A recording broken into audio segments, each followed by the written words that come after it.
Good morning students. VPS school की online classes में एक बार फिर से आपका स्वागत है। इससे पिछली क्लास में अपन कोशिका विभाजन के बारे में पढ़ रहे थे और अपन ने देखा कि कोशिका विभाजन, समसूत्री, अर्धसूत्री कोशिका विभाजन, इनमें मुख्य अंतर। आज अपन समसूत्री विभाजन के बारे में विस्तार से अध्ययन करेंगे। कोशिका में होने वाला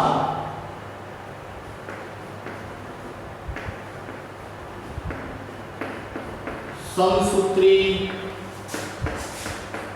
कोशिका विभाजन।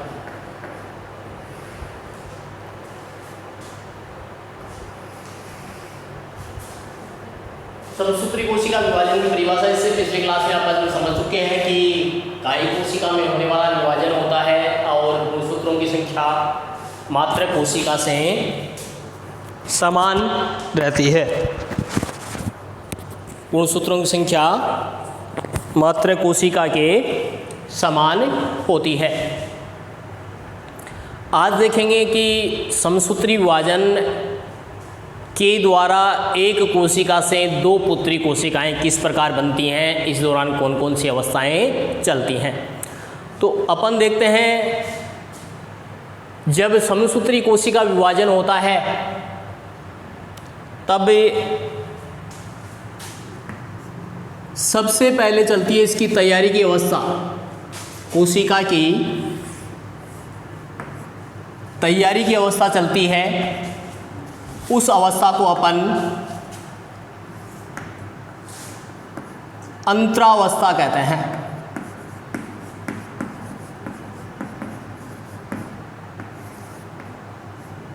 सबसे पहले अपनी कौन सी अवस्था चलती है? जब समसूत्री विभाजन प्रारंभ होता है तब कोशिका विभाजन के लिए तैयार होती है। वह अवस्था क्या कहलाती है? अपनी अंतरावस्था। इसके पश्चात इसमें होता है केंद्रक का विभाजन। तैयारी की अवस्था के पश्चात क्या होता है? केंद्रक का विभाजन होता है। जो मात्र कोशिका है उसके केंद्रक का विभाजन होता है। और सबके अंत में अर्थात लास्ट में कोशिका द्रव्य का विभाजन होता है। कोशिका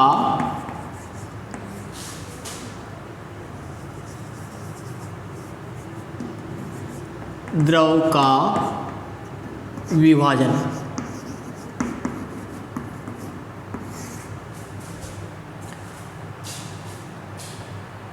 समसूत्री कोशिका विभाजन के प्रारंभ में सबसे पहले जो अवस्था चलती है उसको क्या कहते हैं? अपन अंतरावस्था। जब अंतरावस्था पूर्ण हो जाती है तब केंद्रक का विभाजन प्रारंभ होता है। और जब केंद्रक दो संतति केंद्रकों में विभाजित हो जाता है तो उसके पश्चात कोशिका द्रव का विभाजन प्रारंभ होता है। जो अंतरावस्था होती है, तैयारी की जो अवस्था होती है, उसमें सबसे पहले चलता है प्रथम वृद्धि काल। प्रथम वृद्धि काल, इसको G1, G प्रथम भी कहते हैं।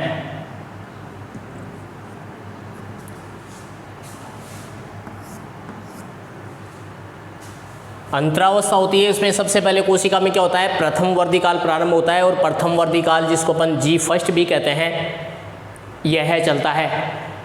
इस दौरान क्या होता है?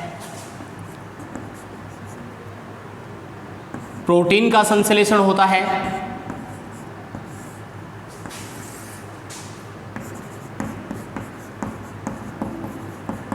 प्रोटीन का संश्लेषण होता है। नंबर 2, RNA का संश्लेषण होता है। राइबो न्यूक्लिक अम्ल। राइबो न्यूक्लिक अम्ल का संश्लेषण होता है। इसके पश्चात चलती है अपनी अंतरावस्था के अंदर ही संश्लेषी काल,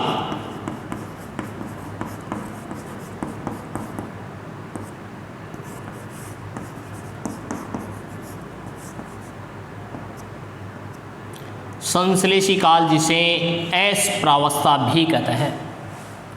प्रथम वर्दी काल जिसको जी फर्स्ट प्रावस्था, दूसरा संश्लेषी काल जिसको एस प्रावस्था कहते हैं। इसके दौरान क्या होता है,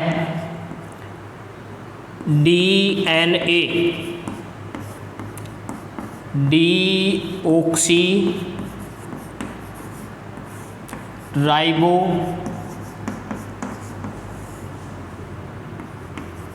न्यूक्लिक डीऑक्सी राइबो न्यूक्लिक अम्ल का संश्लेषण होता है।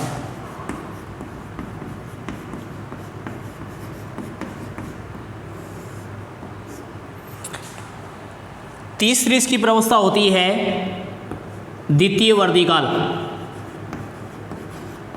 द्वितीय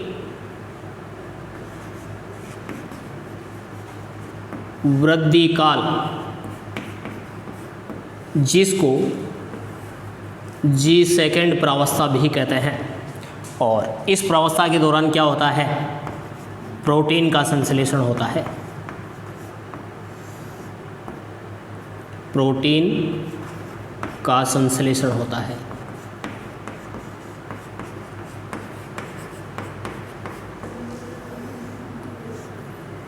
तो देखें, एक बार पुनः इसको ध्यानपूर्वक सुने आप। अपन आज की क्लास में ये स्टार्ट कर रहे हैं, ये पढ़ रहे हैं समसूत्री कोशिका विभाजन किस प्रकार संपन्न होता है। एक कोशिका से दो पुत्री कोशिकाएं किस प्रकार बनती हैं, एक मात्र कोशिका से दो संतति कोशिका बनने के दौरान क्या क्या अवस्थाएं चलती है। तो सबसे पहले होती है कोशिका की तैयारी की अवस्था। इस तैयारी की अवस्था को क्या कहते हैं अपन, अंतरावस्था कहते हैं। तैयारी के दौरान क्या चलती है इसकी, सबसे पहले जी फर्स्ट प्रावस्था चलती है जिसको प्रथम वर्दी काल भी कहा जाता है। इस प्रथम वर्दी काल के दौरान कोशिका में क्या होता है, नंबर एक, कोशिका के अंदर पर्याप्त प्रोटीन का संश्लेषण होता है। इसके पश्चात आरएनए का अपना पूरा नाम राइबो न्यूक्लिक अम्ल का संश्लेषण होता है। यह दोनों क्रियाएं किस लिए होती हैं, यह है इसके दूसरी प्रावस्था। दूसरी प्रावस्था को क्या कहते हैं अपन, एस प्रावस्था अथवा संश्लेषी काल कहते हैं। यह दोनों संश्लेषी काल के दौरान किसका संश्लेषण होता है, डीएनए का संश्लेषण होता है। इसी के लिए उत्तरदायी होती हैं। डीएनए डीऑक्सी राइबो न्यूक्लिक अम्ल, इसका संश्लेषण संश्लेषी काल अथवा एस प्रावस्था के दौरान होता है। ये जो अपने अंतरावस्था है, इसका तीसरा अपना बिंदु है द्वितीय वर्दी काल अथवा जिसको जी सेकेंड प्रावस्था, इसे हम क्या कह सकते हैं, जी सेकेंड प्रावस्था। इसके दौरान क्या होता है, प्रोटीन का संश्लेषण होता है और इस प्रकार अंतरावस्था समाप्त होती है और यह सब क्रिया होने के पश्चात कोशिका विभाजन के लिए तैयार हो जाती है। दूसरा अपना चरण चलता है केंद्रक का विभाजन। मात्र कोशिका का जो एक केंद्रक है वह दो संतति केंद्रकों में विभाजित होता है। इसकी मुख्य चार अवस्थाएं होती हैं, चार प्रावस्थाएं होती हैं। पहली अवस्था पूर्वावस्था जिसको प्रोफेज,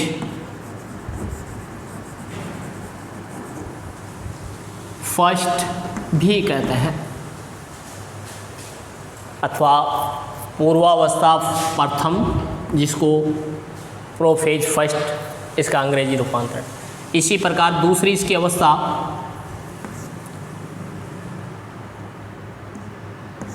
मध्यावस्था,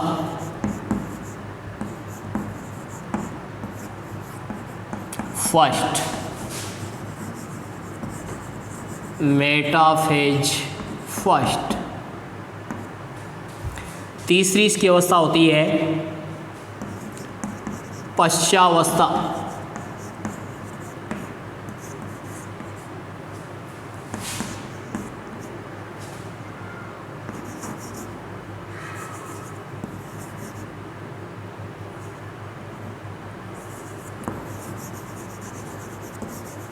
एनाफेज। और चौथी अवस्था होती है इसकी अंत्यावस्था।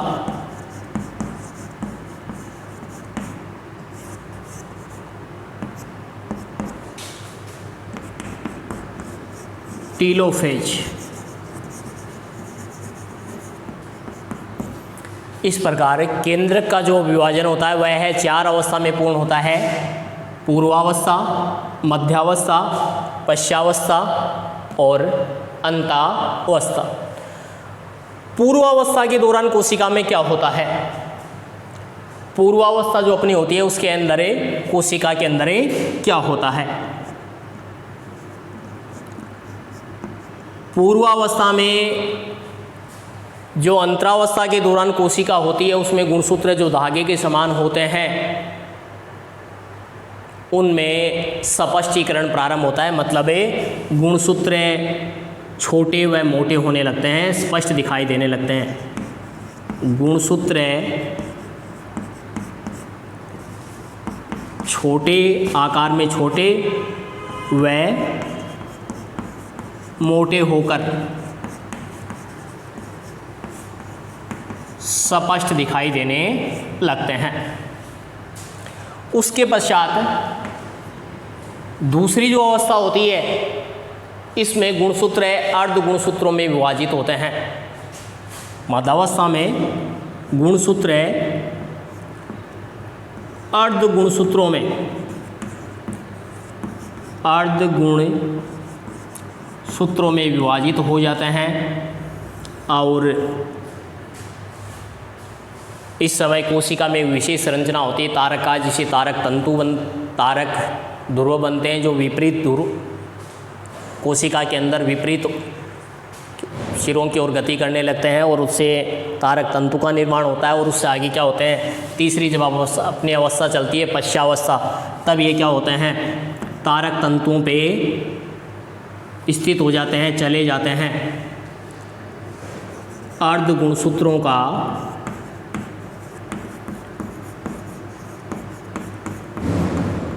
अर्ध गुणसूत्रों का विपरीत ध्रुवों की ओर गमन। और चौथी और अंतिम अवस्था पश्चावस्था पूर्वावस्था की एकदम से उल्टी अवस्था होती है।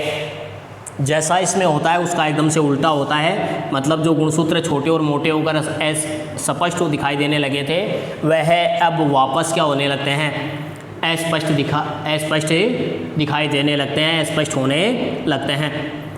गुणसूत्र धागे के समान हो जाते हैं और अस्पष्ट दिखाई देने लगते हैं। इसके पश्चात पूर्वावस्था में अपन ने देखा गुणसूत्र छोटे और मोटे होकर स्पष्ट होने लगते हैं। मध्यावस्था में क्या होते हैं, ये गुणसूत्र अर्ध गुणसूत्रों में विभाजित हो जाते हैं और इस समय तारक बिंदु से तारक तंतु निकलते हैं। और तीसरी अवस्था अपनी जो पश्चावस्था होती है इसमें गुणसूत्र क्या होते हैं, इन तारक तंतुओं पे जुड़ जाते हैं और विपरीत ध्रुवों की ओर गमन करते हैं। और चौथी अवस्था में क्या होता है, अपना वापस ही जो गुणसूत्र अपने को प्रथम अवस्था में जो स्पष्ट दिखाई देने लगे थे, इसकी अंतावस्था को मैंने बताया कि आपको पूर्वावस्था की एकदम से क्या होती है, उल्टी अवस्था होती है, इसलिए क्या होता है वापस स्पष्ट दिखाई देने लगते हैं। यहाँ तक जब पूर्ण होता है तब एक केंद्र क्या होता है, 2 केंद्रकों में विभाजित हो जाता है। इसके पश्चात जब कोशिका का केंद्रक 1 से 2 कोशिका में विभाजित हो जाता है तो उसके पश्चात कोशिका द्रव्य का विभाजन चलता है। अब कोशिका द्रव्य का विभाजन नंबर 1 होता है खाँच विधि के द्वारा। कोशिका द्रव्य के अंदर खाँच बनना प्रारंभ होती है जिसको विदलन विधि कहते हैं। विदलन विधि अधिकतर प्राणी कोशिकाओं में होती है। क्या होता है, कोशिका के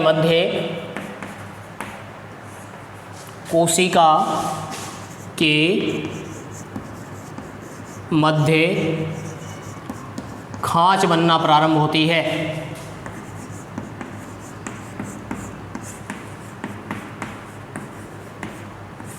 कोशिका के मध्य क्या होती है, खांच बनना प्रारंभ होती है, और वह दोनों तरफ से, कोशिका के मध्य दोनों तरफ से खांच बनना प्रारंभ होती है, जो क्या हो जाती है, दोनों तरफ से होती है और मध्य में आके जुड़ जाती है। इस प्रकार अपना एक कोशिका से दो कोशिकाओं में विभाजित हो जाती है। दूसरी होती है मुख्यतः पादपों में मध्य पटलिका विधि।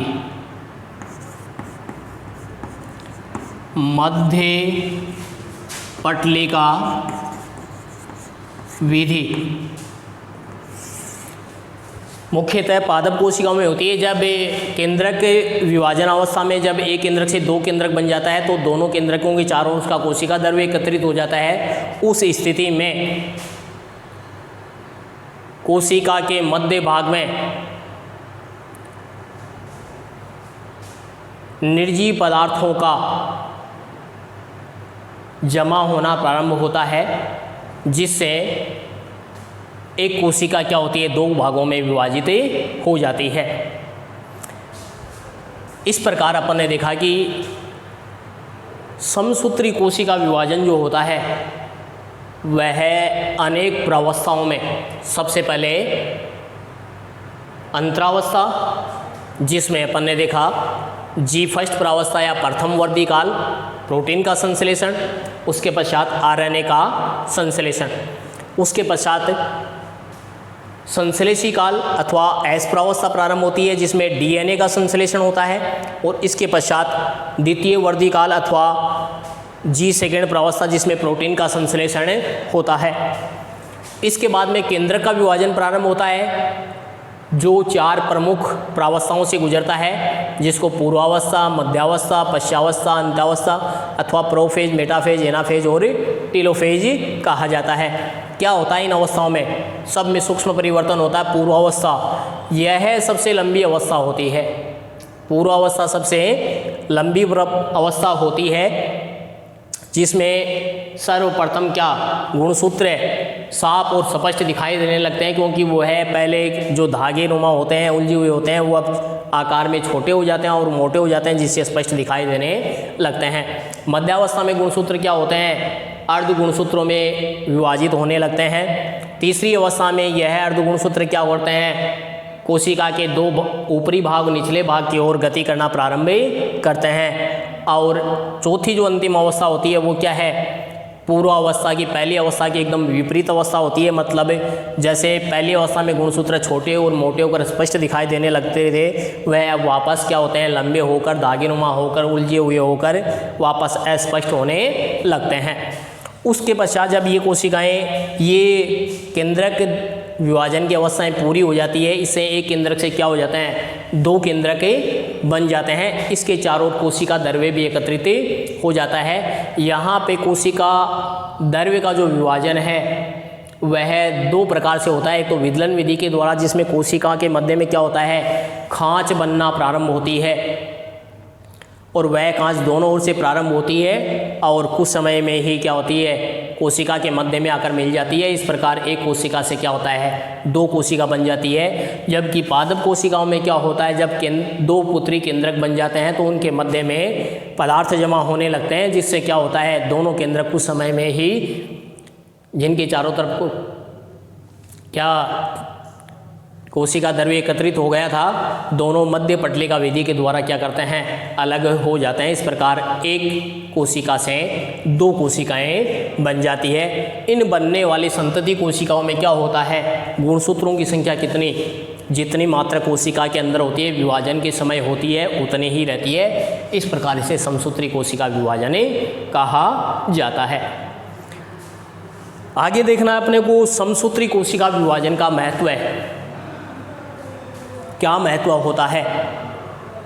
कोशिका के अंदर जो समसूत्री कोशिका विभाजन होता है उसका क्या महत्व होता है?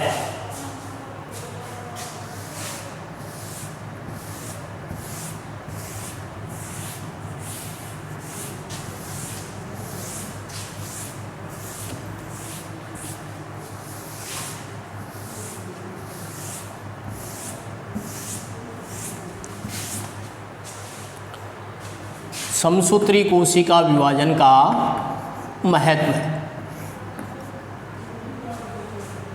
तो देखें, समसूत्री कोशिका विभाजन की परिभाषा से अपन समझ चुके हैं कि पहला तो इसका महत्व क्या हो गया, कोशिकाओं की संख्या में वृद्धि।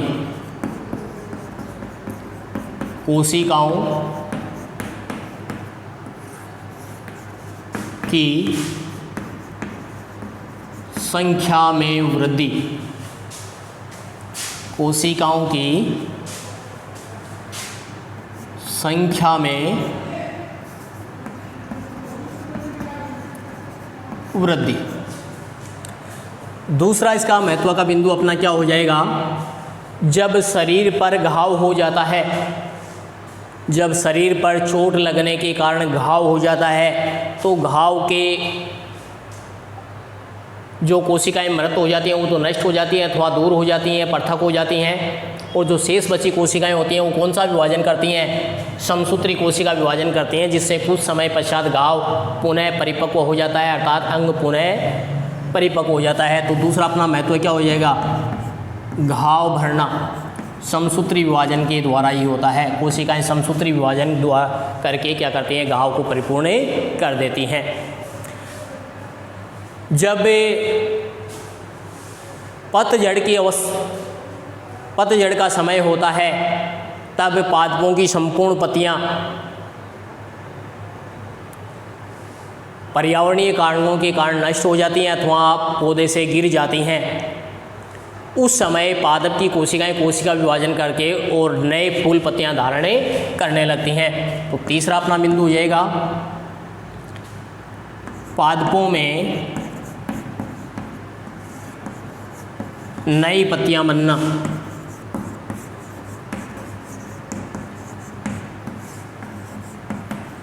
किसके द्वारा संपन्न होता है, समसूत्री कोशिका विभाजन के द्वारा संपन्न होता है। आज की क्लास में अपन इतना ही पढ़ेंगे। कल अपनी जब क्लास होती है तब दोबारा हम इसका दूसरा भाग अर्थात अर्धसूत्री कोशिका विभाजन के बारे में अध्ययन करेंगे। धन्यवाद।